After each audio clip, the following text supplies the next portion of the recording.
يعني ماذا قررتم بشأن مظاهرات الغد؟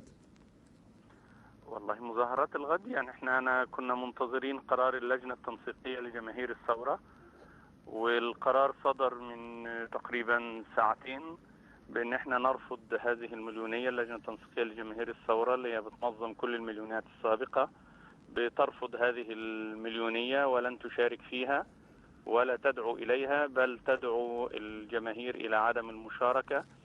والسبب الرئيسي لرفض المشاركة هو الاختلاف على المطالب. مطالب المليونية غير محددة وغير متفق عليها. بعض الائتلافات تريد تأجيل الانتخابات، المطالبة بتأجيل الانتخابات، وبعض الائتلافات الأخرى تريد أن تكون الانتخابات في موعدها. بعض الائتلافات تريد الدستور أولا، وبعض الائتلافات تقول لا، الدستور يأتي بعد الانتخابات البرلمانية. بعض الائتلافات تريد مجلس رئاسي، بعض الائتلافات الأخرى لا تريد مجلس رئاسي. فلاحظت اللجنة التنسيقية أنه سيكون هناك اختلاف في ميدان التحرير بين الثوار، وهذا أمر لا تقبله اللجنة.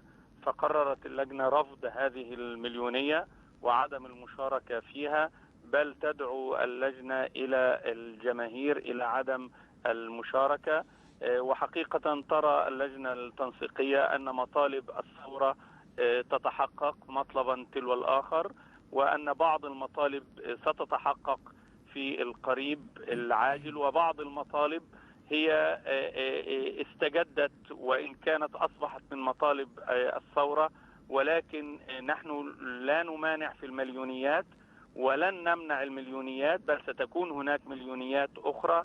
لكن هذه المليونية المسماة جمعة الغضب الثانية هي مرفوضة من قبل اللجنة التنسيقية لجماهير الثورة لهذه الأسباب التي ذكرتها.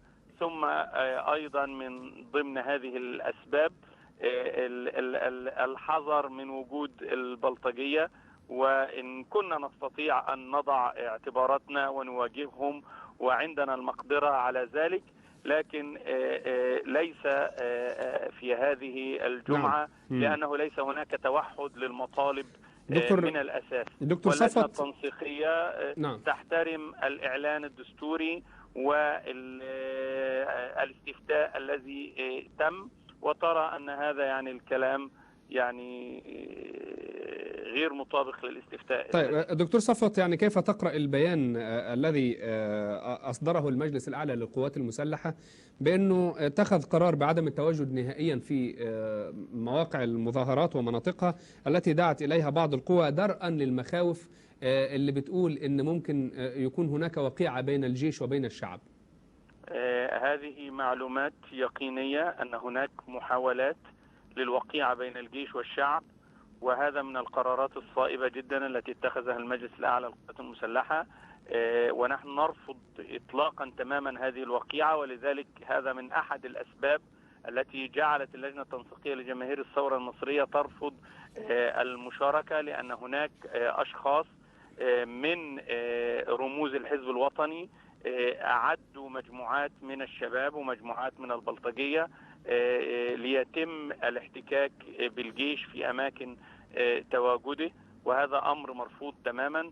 هناك مجموعة من الناس سيدعون إلى اعتصام، وهذا أمر مرفوض تماما من اللجنة التنسيقية. غير مقبول إطلاقا الاعتصام في هذا الوقت.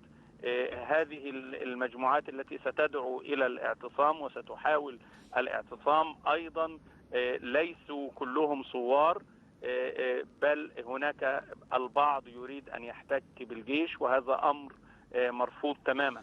دكتور صفوت حجازي، عضو اللجنة التنسيقية لجماهير الثورة، شكرا جزيلا لك.